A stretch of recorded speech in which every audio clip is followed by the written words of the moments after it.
Great. Thank you very much, Chairman Smith, Ranking Member Bass, other members of the subcommittee. Thank you for the opportunity to speak before you today. I want to discuss some of the tragic events that occurred over the past 2 months, but without ignoring the bitter reality on the ground, I also want to focus most of my remarks today on the possibilities for the way forward. Chairman Smith, as you know from your visit, South Sudan is in a dire state. The most recent outbreak of violence in early July created a perilous security situation in many parts of the country.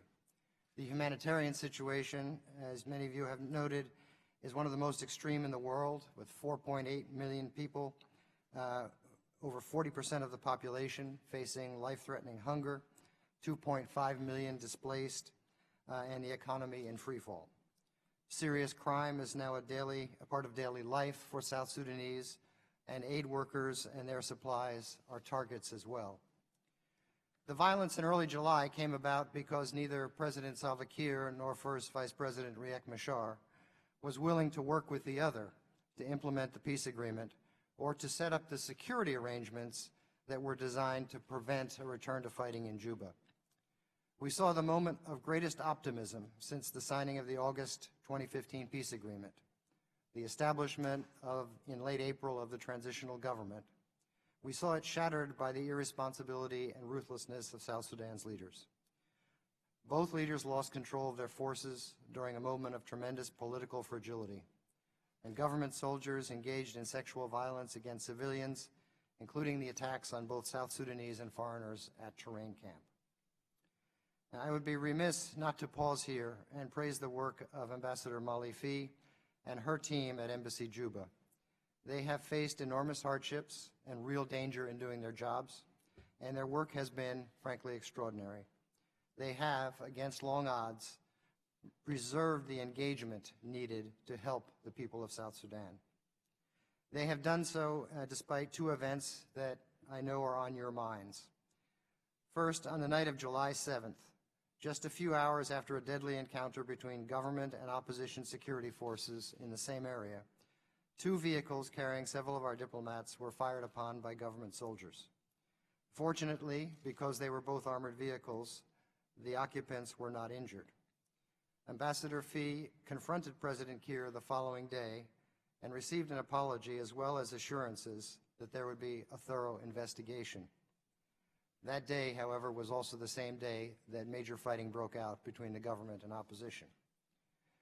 The second event was much more tragic: the attack by scores of uniformed government security forces against the Terrain Camp, where 12 Americans and over 30 and other third country and South Sudanese nationals were located. The attack involved hours of looting, beatings, rapes, and the murder of a prominent South Sudanese journalist, John Gatluak. I would like to express at this point my personal condolences to John's family and to all of the survivors of the attack. That attack occurred toward the end of 2 days of heavy fighting in Juba, which saw government forces drive out Machar's security contingent. Even as shooting raged near the U.S. Embassy compounds, as soon as the embassy was alerted to the attack, Ambassador Fee contacted South Sudanese security officials, whom she believed still had command of their forces, and she convinced them to intervene to rescue those under assault at the camp. I want to stress that Ambassador Fee did everything within her power and resources in those circumstances to assist those who were under assault at the Terrain Camp. In the aftermath of the attack, our priority was the care and evacuation of the victims, and then to protect their privacy and to demand justice for them. My written testimony contains a thorough account of what we know about the awful events at Terrain Camp that day, as well as what we are doing to ensure safety of our personnel. Now, I'd like to focus the rest of my statement on what I see as the way forward, or at least a way forward. First, in the wake of the fighting in Juba in July, a political accommodation to avoid further fighting and suffering remains as important as ever. But given that neither President Kiir nor former Vice President Riek Machar could prevent their security entourages from fighting, we do not believe it would be wise for Machar to return to his previous position in Juba. That said, this cannot serve as a justification for President Kiir to monopolize power. What is most urgently needed is creation of a secure space in Juba for an inclusive political process to forestall further violence. That is why we strongly support the Intergovernmental Authority on Development's call for deployment of a regional protection force to Juba to provide for free and safe movement throughout the capital. The RPF should proactively contribute to stability and thereby allow for the demilitarization of Juba. But we must be clear that the government will need to allow the RPF to do its job once it is in Juba. No political process can take place as long as large numbers of armed men and heavy weaponry remain in the capital. Stabilizing the security situation in Juba is only the first step. Any political process, to be credible and viable, must be inclusive.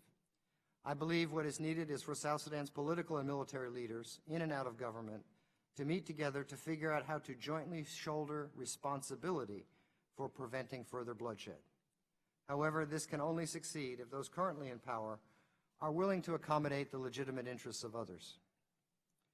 The violence in early July drove out significant factions of the SPLM in opposition, of the former detainees, and other political parties. These groups must be deterred from supporting any further violence. Thus, they must see a path for peaceful engagement. South Sudan's leaders must also look ahead to the creation of a professional, inclusive national army and other security institutions.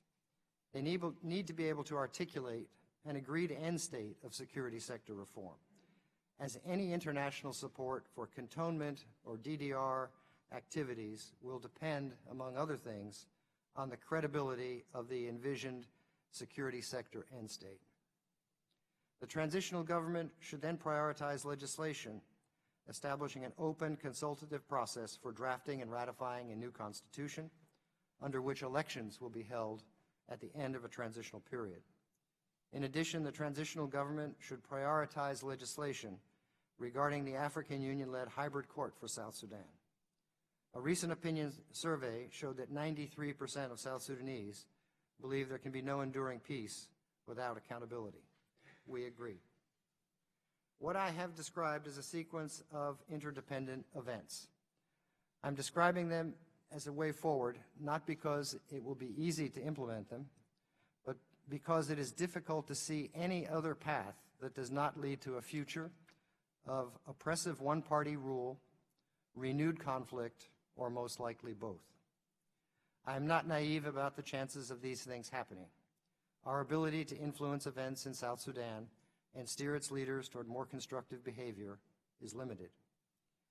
The Security Council's permanent representatives just returned from a trip to South Sudan. We were pleased that the Council was able to come to agreement with the transitional government on several key issues, including the government's consent to deployment of the Regional Protection Force and to work with the UN mission that's already there. However, we now need to see those words turned into action. If the Secretary General's report finds that the government is obstructing deployment of the Regional Protection Force or continuing to prevent UNMISS from fulfilling its mandate, we are prepared to support an arms embargo in the Security Council. Beyond an arms embargo, we stand prepared to impose visa restrictions on individuals involved in public corruption, as official corruption has a long history in South Sudan and has played a direct role in furtherance of conflict in the country. Mr. Chairman, I would have liked to come before this subcommittee today with better news. Unfortunately, we now face a difficult and uncertain path for South Sudan. It is a frustrating and disheartening situation, particularly, of course, for South Sudanese. It's their future that grows bleaker by the day. With them in our minds, I believe we must continue to press South Sudan's leaders to give peace a chance. Thank you for inviting me to speak today, and I look forward to answering your questions.